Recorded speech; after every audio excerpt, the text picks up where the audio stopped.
খুবই মজার এবং ইয়ামি একটা নাস্তার রেসিপি নিয়ে চলে আসলাম। আবারও নতুন দিনে নতুন একটি রেসিপি, মুখে দিলেই মিলিয়ে যাবে এমন মজার এবং ইয়ামি একটা রেসিপি নিয়ে চলে আসলাম। আসসালামু আলাইকুম বন্ধুরা, আপনারা সবাই কেমন আছেন? কাছে এবং দূরে, দেশ এবং দেশের বাইরে থেকে যারা ইতিমধ্যে আমার ভিডিওটা দেখতে শুরু করেছেন, সবাইকে জানাই অসংখ্য ধন্যবাদ এবং মন থেকে অনেক অনেক দোয়া ও ভালোবাসা। এখানে আমি উঁচু উঁচু করে 1 কাপেরও বেশি উঁচু উঁচু করে নিয়েছি আমি আটা। এতটাই মজাদার হয়, সেজন্য আমি একটু বেশি করেই নিলাম। আপনারাও যদি এরকম একটা নাস্তা রেসিপি তৈরি করতে চান, একটা দুটা খেলে কিন্তু মন ভরবে না বন্ধুরা, অবশ্যই বেশি করেই বানাবেন। আমিও বেশি করেই নিয়েছি, 1 কাপেরও বেশি, দেখতেই পেয়েছেন উঁচু উঁচু করে। আর নিয়েছি স্বাদ মতো একটু লবণ, আর চিনি, একটা ডিম নিয়েছি। এখন আমি সবগুলো উপকরণ একসাথে আমি সুন্দর এই চামচের সাহায্যে আমি একটু মিশিয়ে নিব। সুন্দর একটা স্মুথ একটা ব্যাটার আমি রেডি করব। সেজন্য আমি একটু একটু করে পানি দিয়েছি। এটা নর্মাল পানিটা আর কি, যে পানিটা আমরা খাই।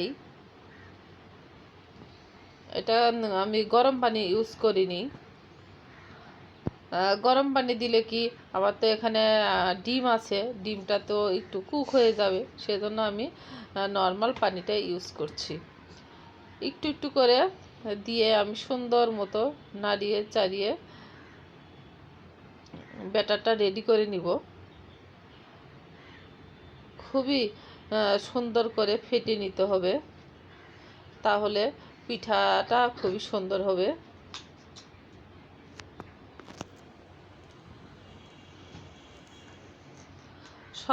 সকাল কিংবা বিকালে বা বাচ্চাদের টিফিনে, বড়দের নাস্তায় যদি এমন একটা নাস্তা যদি থাকে, খুবই কম সময়ে বানানো যায় বন্ধুরা।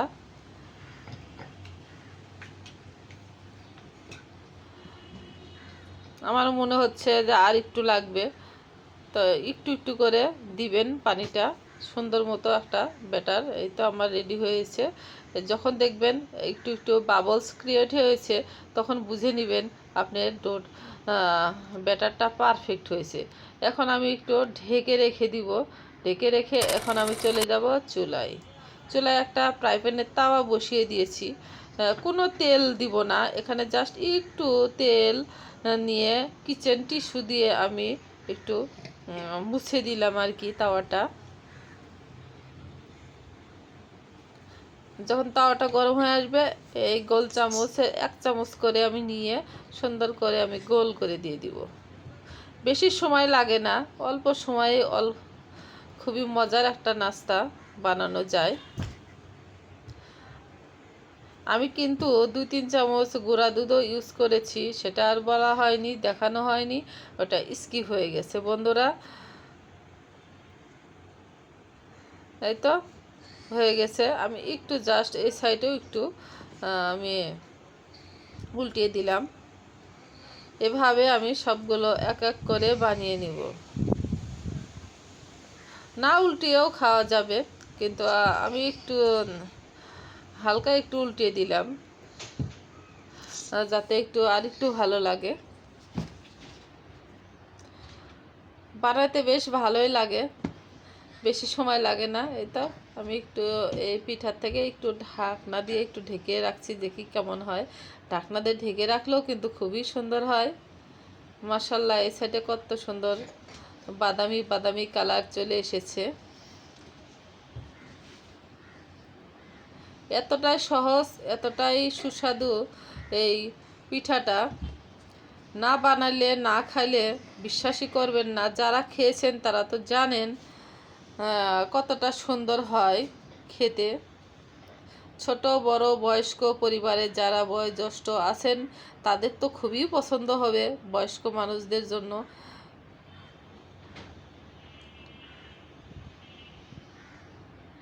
নিমিষে এই একটা দুইটা না, এক নিমিষে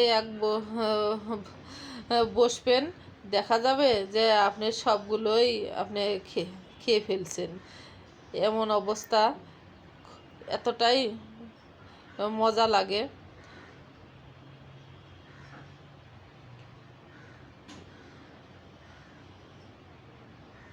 আমি প্রায় সময় এভাবে বানাই আর কি, অল্প সময়ে সুন্দর মতো আমি ঝটপট করে আমি বানিয়ে,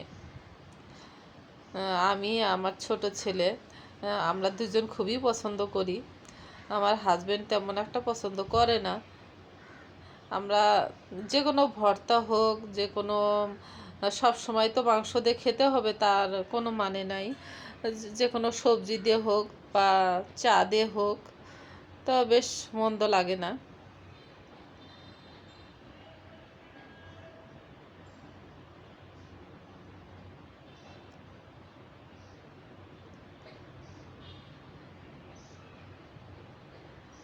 এভাবে নাড়িয়ে একটু একটু করে, একটু ঘুরিয়ে ঘুরিয়ে, একটু চেপে চেপে আমি ভেজে নিচ্ছি, দেখতেই পাচ্ছেন।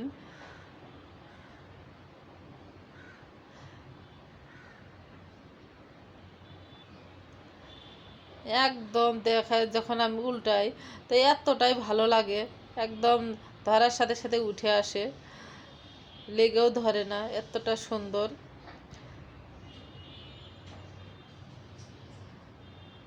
আপনারা এর লক্ষ্য করলে দেখতে পারবেন আমি কিন্তু কোনো প্রকার তেল ইউজ করছি না, তেলের কোনো আমি কিচ্ছুই ইউজ করছি না। শুধুমাত্র অনেক দিন হলে আমি তেমন একটা এই ফ্রাই প্যানের তাওয়াতে কিছু বানাই না, জাস্ট শুধু তাওয়াটা একটু মুছে দিয়েছি শুরুতে, তাছাড়া আমি কোনো তেল ইউজ করিনি। বিনা তেলে যে এত মজাদার একটা নাস্তা রেডি করা যায়, খুবই কিন্তু মজার একটা রাস্তা। আমার ছোট ছেলের তো আর সচ্ছে না যে কখন বানানো শেষ হবে। ও চা দিয়ে, আমার ছোট ছেলেটা চা দিয়ে খুবই পছন্দ করে এই পিঠাটা।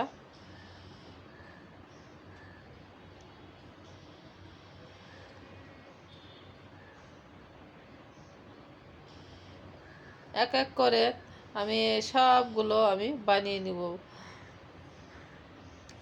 এখন আমার শেষ, আমি সেজন্য সব আমি ঢেলে দিচ্ছি আর কি, একটু যা আছে।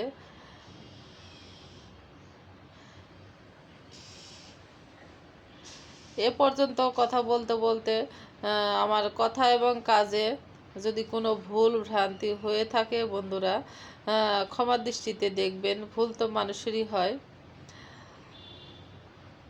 আমি আপনাদের অনেক আপুরা আছে খুব সুন্দর সুন্দর করে কথা বলতে পারে, তো যাই হোক, আমি আমার মতো করে আমি কথা বলি, কারণ আমি যেভাবে বলতে অভ্যস্ত সেভাবেই আমি কথা বলি। যদি বুঝতে সমস্যা হয় তাহলে ক্ষমার দৃষ্টিতে দেখবেন।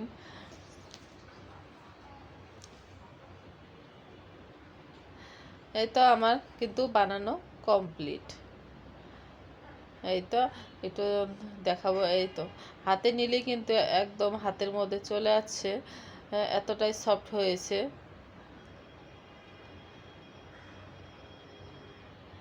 একদম মুঠের মধ্যে। আজকের মতো বিদায়, আল্লাহ হাফেজ।